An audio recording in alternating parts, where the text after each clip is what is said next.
नमस्कार। योग साधना में आप सबका स्वागत है। क्या आपको पता है कि जब हम थके रहते हैं, कभी धूप से आते हैं, तो उस समय कुछ समय के लिए भोजन नहीं करने का सलाह दिया जाता है। ऐसा क्यों? इसके विषय में आज बड़ी ही गहनता से हम बताएंगे। जब हम थके हुए हैं, कोई भी परिश्रम करके आ रहे हैं, धूप से आ रहे हैं, तो हमारे शरीर में ऊर्जा की कमी हो जाती है, शक्ति क्षीण महसूस करते हैं और उस समय यदि भोजन करेंगे तो हमारा पाचन सुचारू रूप से नहीं हो पाता है।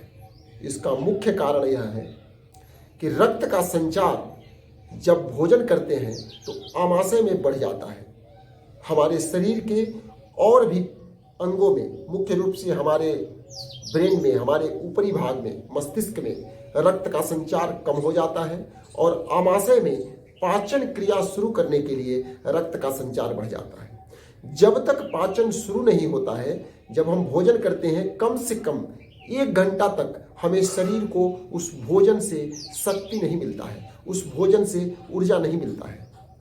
कम से कम 1 घंटा के बाद ही वह भोजन टूट करके शक्ति देने लायक बनता है। मीन्स पाचन होकर, पाचन के बाद वह छोटी आंत में प्रवेश करता है और शक्ति मिलने शुरू होता है।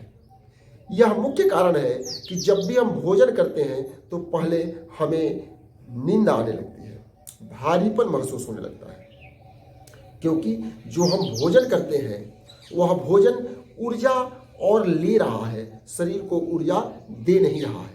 शरीर को ऊर्जा देने में कुछ समय लगता है।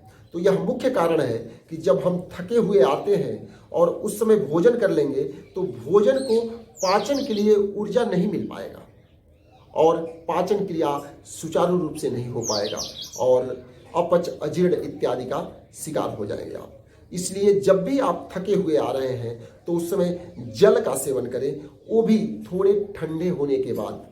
अन्यथा हमारे गले में भी समस्या, हमारे फेफड़े में समस्या होने का डर रहता है, क्योंकि फेफड़े गर्मी के चलते वहाँ पर कुछ लार ग्रंथि का जमाव रहता है, जो कि आपस में संकुचन होता है ठंडे जल पीने से। इसलिए जब भी आप थके हुए आते हैं तो थोड़ी देर आराम करके कुछ मीठा के साथ, मुख्य रूप से गुड़ के साथ जल का सेवन करें, ताकि शरीर में ऊर्जा का संचार सुचारू रूप से हो जाए और शरीर आराम की मुद्रा में आ जाए, तभी भोजन करें। अन्यथा थके हुए स्थिति में उसी समय यदि भोजन कर रहे हैं तो यह अपच, अजीर्ण का मुख्य कारण बन सकता है। नमस्कार।